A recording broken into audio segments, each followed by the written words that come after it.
English, Hindi, Punjabi, whatever, लेकिन अगर हम प्रोनाउंसिएशन उसकी ठीक करें, उसका टोन ठीक करें, तो वो जो ज़ुबान है बहुत खूबसूरत हो जाती है और हर ज़ुबान ज़ुबान इश्क बन जाती है, बहुत खूबसूरत।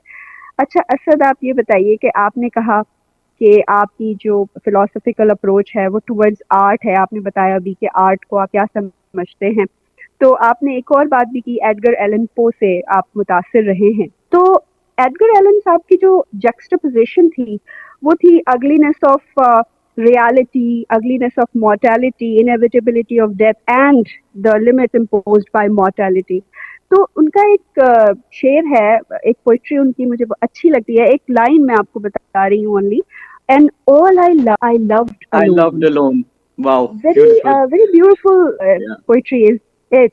तो इसमें जो आजकल के जमाने के लोग हैं, जो बच्चे हैं, मैं अक्सर सुनती हूँ क्योंकि मेरा ताल्लुक डायरेक्ट अंडर ग्रेजुएट स्टूडेंट से रहता है, तो इतनी सारी सहूलतों के बावजूद वो कहते हैं मिस हम अलोन हैं, हम लोनलीनेस फील करते हैं। तो आप अपनी शायरी से किस तरह से बताएंगे कि क्या तन्हाई को कैसे हम यूटिलाइज कर सकते हैं अच्छे कामों के लिए? तो आप अपनी हम उम्र नौजवानों के हवाले से बताइए। सबसे पहले तो मैं ये कहना चाहूंगा कि पोइट्री के कुछ एस्पेक्ट्स हैं कि जब तक आप उन एस्पेक्ट्स के बारे में अच्छे तरीके से ना पढ़ें और उनको ना हम्म। समझें, तो वो बहुत एक इंसान के लिए बहुत खतरनाक साबित हो सकते हैं।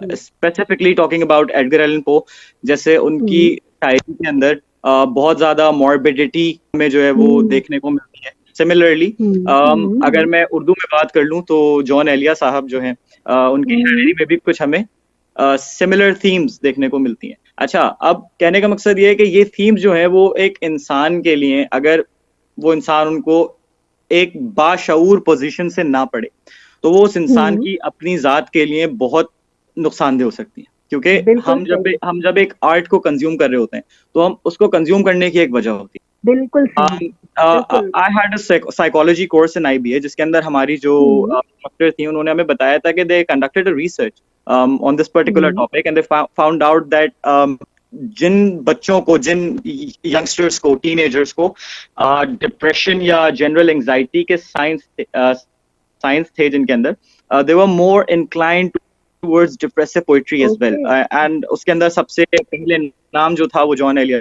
साहब का था। जॉन। तो कि इस तरह की पोइट्री को कंज्यूम करने से पहले आप उसके बारे में पढ़ें, आप पोइट के बारे में पढ़ें, आप उनके जिस जमाने में वो रह रहे थे उसके बारे में पढ़ें, उनके हालात के बारे में पढ़ें। बिल्कुल। इसके अलावा, can you come again with your question please? Said that the poetry of Poe is reflecting about the loneliness, solitudeness. So, what did you reflect these themes in your poetry as well? मैंने solitude की और loneliness की yes बात करी है, but I written more about it in my English prose. लेकिन Hmm. जहाँ तक बात है तन्हाई की, जो मैंने आप कुछ, अगर आप, मैं आपको एक गजल आपके साथ अर्ज करता हूँ, आपको जरूर जरूर। शायद उससे थोड़ा सा आइडिया हो कि हम्म। मेरा जो टेक है ना वो तन्हाई के हम्म। ऊपर। आई थिंक कि हर चीज इस दुनिया के अंदर हम्म। वो रोमांटिसाइज की जा सकती है कुछ हद तक। ठीक। ठीक है, बिल्कुल तो ठीक। मेरी कोशिश यही तन्हाई होती है को कि भी मैं, आप रोमांटिसाइज कर सकते हैं, जी बिल्कुल, तो जैसे मेरी कि कोशिश यही जो लंदन ने मेटाफिजिकल पोइट्री में, वो आपको याद होगा कि वो जो इंसेक्ट होता है उसको भी रोमांटिसाइज कर दिया। तो ये तो बहुत बड़ी खूबी हो गई आपकी कि आपने भी हर चीज को, यानी नेगेटिविटी को भी, लोनलीनेस एक तरीके से डेस्परेट थॉट है, उसको भी आप रोमांटिसाइज कर रहे हैं। तो हमें जरूर सुनाइए ऐसी कोई गजल। जी चले, मैं आपके साथ एक गजल अर्ज करता हूँ, फिर उसके ऊपर थोड़ी सी बात मैं जरूर करूंगा। जरूर। तो अर्ज है कि मुंतजर। फिर एक रात तेरी याद में यूं गुजर गई, फिर हम्म। एक रात तेरी याद में यूं गुजर गई, कुछ इस तरह से बात बेबात बिगड़ गई, कुछ इस तरह वाह। बात बेबात बिगड़ गई।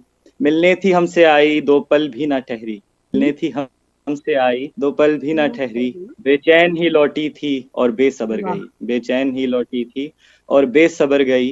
किसी को ढूंढती थी वो, किसी की बात करती थी, किसी को हम्म। ढूंढती थी वो, किसी की बात करती थी, जाने कहाँ से आई थी, जाने किधर गई। हमने रोका तो बहुत, लाचार थे हम, हम्म। हमने रोका तो हम्म। बहुत, लाचार थे हम, अपनी बर्बादियों के कब गमगुसार थे हम, अपनी वाह। बर्बादियों के कब गमगुसार थे हम। बेइंतहा चाहा कि गुफ्तगू फिर चले, बेइंतहा चाहा हम्म। कि गुफ्तगू फिर चले, कुछ अपनी बेचारगी के रूबरू फिर चले, कि जिस तरह चलते थे तेरे कदमों में सितारे,